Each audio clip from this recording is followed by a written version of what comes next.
अस्सलाम वालेकुम नाज़रीन, DH न्यूज़ में तव्हां सभिनी खे भली कार। न्यूज़ हैदराबाद में तारिक मल्हार की रिपोर्ट मूजिब न्यूज़ हैदराबाद के रवासी उस्मान राव जी रवासी ॿिन्ही टंगुनि ऐं ॿाहुनि खां लाचार बेवस 18 साल नौजवान अरशद अली राहू फिफड़नि जी बीमारी में मुब्तला पंहिंजे ई घर में बिस्तरे ते लाचार ऐं बेवस बणियल आहे, जेको अॼु ताईं ज़मानी नज़रुनि खां ओझल आहे।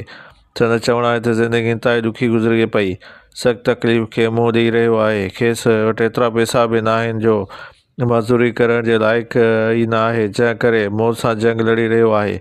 इन छो त हिन जो उहो बि चवणु आहे त संदसि माइट बि ग़रीब आहिनि, जंहिं करे इलाजु नथो कराए सघे। हिन चयो त अॼु ॾींहुं ते कंहिं बि सरहदी वारे संदसि साह न लधी आहे, वसीला न हुजण करे इलाजु कराए नथो सघे। हिन सिंध हुकूमत ऐं वसवारनि खां इलाज जो मुतालबो कंदे चयो आहे त फौरी तौर ते नोटिस वठी संदसि इलाजु करायो वञे।